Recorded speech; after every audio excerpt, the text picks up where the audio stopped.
এই যে রাতের বেলা মহিলারা বয়ান শুনতে আসছে, এভাবে রাতের বেলা আসাও রিস্ক। বয়ান শুনতে আসছে, এক শ্রেণী মহিলা বাজারের ভিতর দিয়ে চানাচুর বাদাম কিনে খেয়ে বেড়াচ্ছে, শত শত পুরুষের সাথে ধাক্কা গুতো খাচ্ছে। হয়তো শেষে যাইয়া মাদ্দারে বসে, বোনির দ্বারে, আপার দ্বারে, বাবির দাদির কাছে বসে একটু বয়ান শুনবে। ওই জায়গা বয়ানও শুনবে না, চানাচুর বাদাম কিনে নিয়ে তাই কাটুর কুটুরতি তালে দেয়। এদের এই রাতের বেলা বয়ান শুনতে আসা রিস্ক।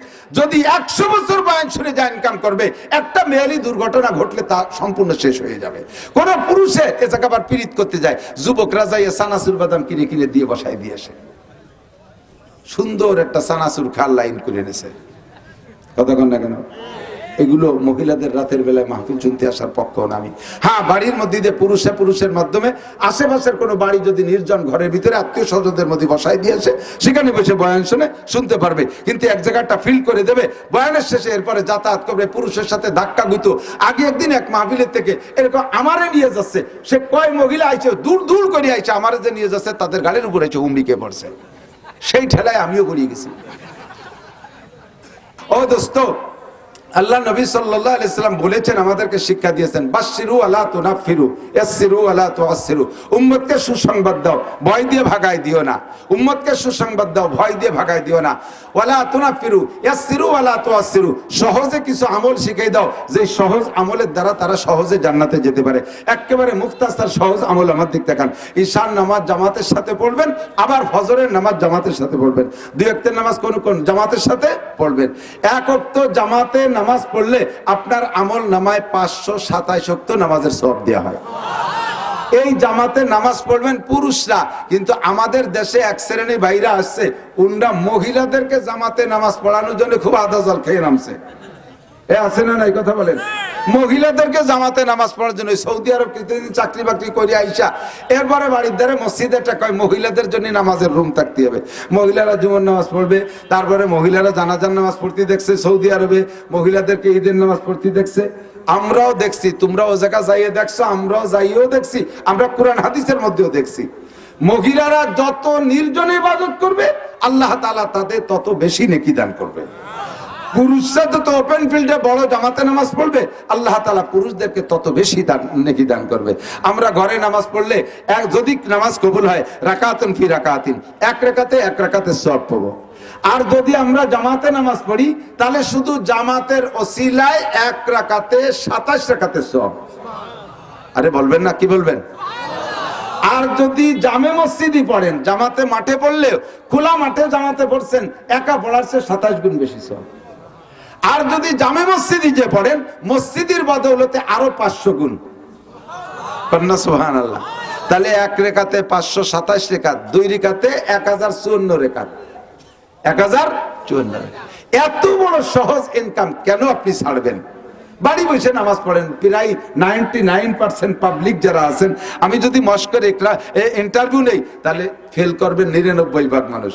99 ভাগ মানুষ ফেল করবেন, পারবেন না, সূরা শুদ্ধ করে পড়তে পারবেন না। আর নামাজ ভাঙ্গার কারণ কয়টি? জোর হলো না? এর ভিতরে একটা হলো নামাজে অশুদ্ধ পড়া। নামাজে অশুদ্ধ পড়া, অশুদ্ধ কিরাত পড়লে নামাজ হয় না। অশুদ্ধ কিরাত পড়লে নামাজ জায়গায় জায়গায় ঈমান পর্যন্ত নষ্ট হয়ে যায়। শুনবেন, আপনি নামাজের মধ্যে পড়া দরকার ছিল কি? কুল ইয়া আইয়ুহাল কাফিরুন লা আ'বুদু মা তা'বুদুন। এই জায়গা লারে কমপক্ষে 1 আলিফ টানতে হবে। লা আ'বুদু মা তা'বুদুন। কি বলছেন? হে কাফের সম্প্রদায়, তোমরা শুনে নাও, তোমরা জেনে নাও, তোমরা যে 33 কোটি দেবদেবীর পূজা পাঠ করো, আমি তার ইবাদত করি। কথা বলেন, করি? আমি তার ইবাদত করি না, তাই তো নাকি বলেন? কিন্তু আপনি বলছেন কি? কুল ইয়া আইয়ুহাল কাফিরুন লা আ'বুদু মা তা'বুদুন। হে কাফের ভাইরা, জেনে নাও, তোমরা যে 33 কোটি দেবদেবীর পূজা পাঠ করো, আমি অবশ্যই সামনের থেকে পূজা তাদের করবই। আমিও সেই মূর্তির পূজা করবই। করবেন? অথচ আপনি কিরাতের মধ্যে তাই পড়তেছেন। নামাজ ভাঙ্গার কারণ 19টি, তার ভিতরে 1 নম্বরের নামাজে কিরাত অশুদ্ধ পড়া। আপনি এমন অশুদ্ধ পড়ছেন তাতে কিরাতই হয় নাই। আল্লাহ পাক আল্লাহ নবী সুযোগ দিয়েছেন জামাতে যদি নামাজ পড়ি ইমামের কিরাতই কিরাত। মান কানা লাহু ফি সালাতি ইমামুন ফা কিরাতুল ইমামি লাহু কিরাতুন। যার নামাজে ইমাম আছে ইমামের কিরাতই তার কিরাত, ইমামের কিরাতই তার কিরাত। আমাদের কিরাত পড়া লাগতেছে না, তাহলে ইমাম সাহেব শুদ্ধ পড়লে হয়ে যাচ্ছে। কি সুন্দর একটা ব্যবস্থা। সে জায়গা যদি আপনি মসজিদে যে নামাজ না পড়িয়া বাড়ি নামাজ পড়েন তাহলে আপনার এই ভুলটা থেকে যাচ্ছে। পাশাপাশি মহিলাদেরকে আবার মসজিদে আসতে নিষেধ করা হয়েছে ফিতনার ভয়তে, ফিতনার ভয়তে। এদিক তাকান, সারা জিন্দেগি ভরে জামাতে নামাজ পড়ে মহিলা যে ইনকাম, যে সওয়াব ইনকাম করবে, যাতায়াতের পথে রাতের বেলা ঈশার নামাজ পড়ে মসজিদ থেকে যাওয়ার সময় রাস্তাঘাটে রিস্ক আছে না নাই? আগান বাগানে ঝুঁকি আছে না নাই? অ্যাক্সিডেন্টের ভয় আছে না নাই? সারা জীবন ভরে জামাতে নামাজ পড়ে যা ইনকাম করবেন, যদি রাস্তাঘাটে রাতের বেলাটা অ্যাক্সিডেন্ট হয়ে যায়, একটা অ্যাক্সিডেন্ট হয়ে যায়, তাহলে সারা জীবনের সমস্ত ইবাদত নষ্ট হয়ে যেতে পারে।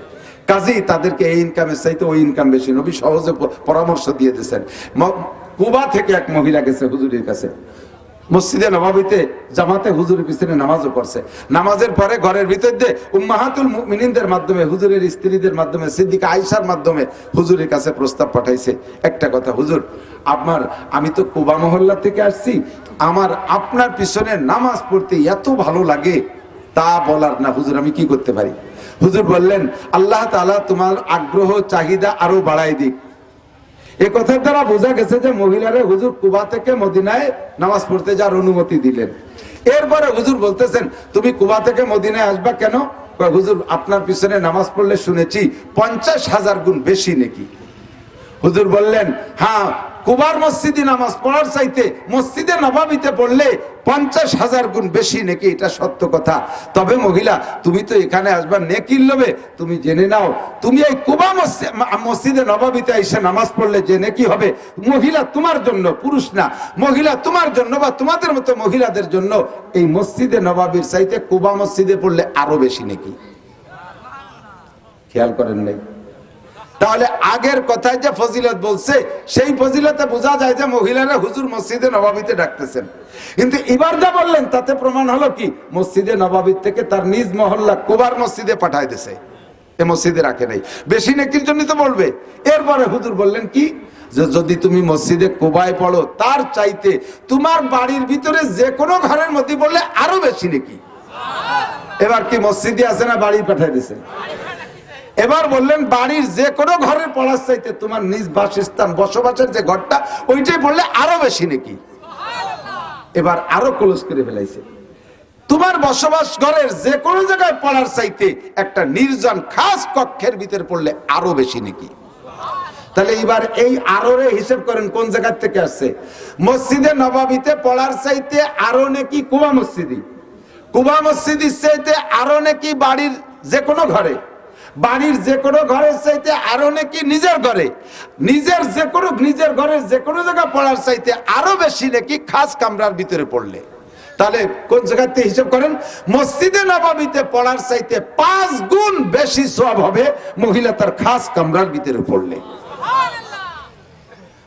এক শ্রেণীর মৌলবীরা আমাদের মতোই, আর কি দোষ দেব আপনাদেরকে, আমরা ফুসলাই ফসলাই মহিলাদেরকে মসজিদে নেওয়ার চেষ্টা করি, ময়দানে নেওয়ার চেষ্টা করি, এগুলো ভালো না, এগুলো ভালো না। করনা ফি বুয়ুতিকুন্না ওয়ালা তাবাররাজনা তাবাররুজাল জাহিলিয়াতিল উলা।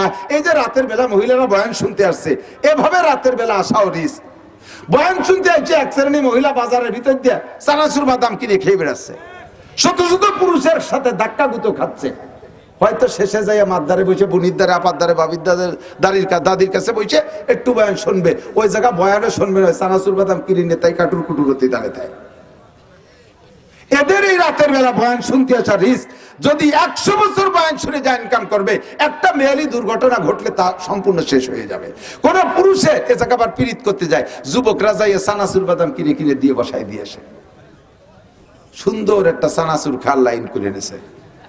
কতক্ষণ না কেন এগুলো মহিলাদের রাতের বেলায় মাহফিল শুনতে আসার পক্ষও না আমি। হ্যাঁ, বাড়ির মধ্যে দিয়ে পুরুষের মাধ্যমে আশেপাশের কোনো বাড়ি যদি নির্জন ঘরের ভিতরে আত্মীয় স্বজনদের মধ্যে বসাই দিয়েছে, সেখানে বসে বয়ান শুনে শুনতে পারবে। কিন্তু এক জায়গাটা ফিল করে দেবে বয়ানের শেষে, এরপরে যাতায়াত করবে পুরুষের সাথে ধাক্কা গুতো। আগে একদিন এক মাহফিলের থেকে এরকম আমারে নিয়ে যাচ্ছে, সে কয় মহিলা আইছে দূর দূর করে আইছে, আমারে যে নিয়ে যাচ্ছে তাদের গাড়ির উপরে এসে হুমড়িকে পড়ছে। সেই ঠেলায় আমিও গড়িয়ে গেছি। দলে দলে মহিলার সাথে 4 পয়সারও নেকি থাকবে না। 4 পয়সা হাসে কেন, বাস্তব কথা।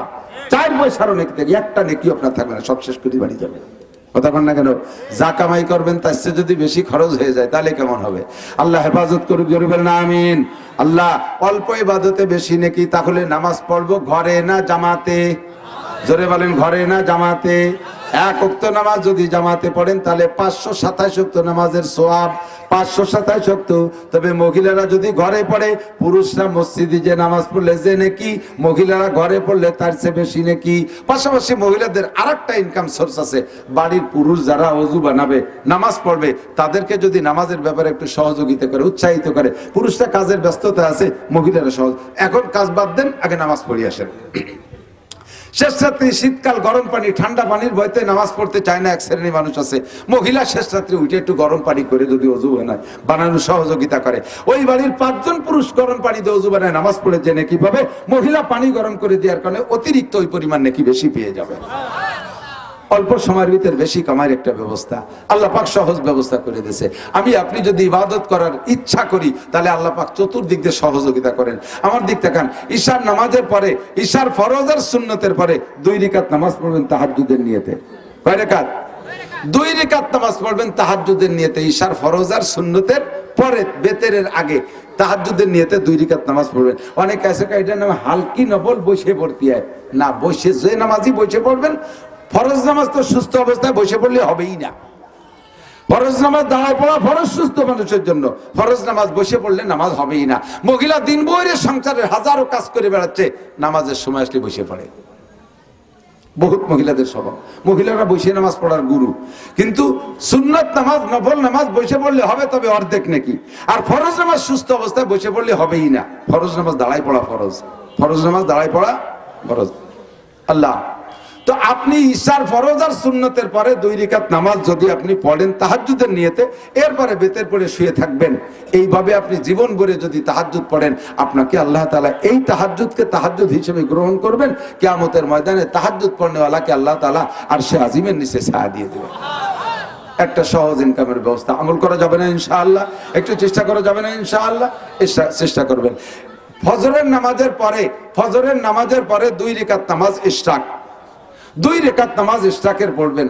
2 রাকাত নামাজ ইশরাকের নামাজ পড়লে কি বলে, একটা হজ আর একটা উমরার সওয়াব আল্লাহ তাআলা আপনাকে দান করবেন।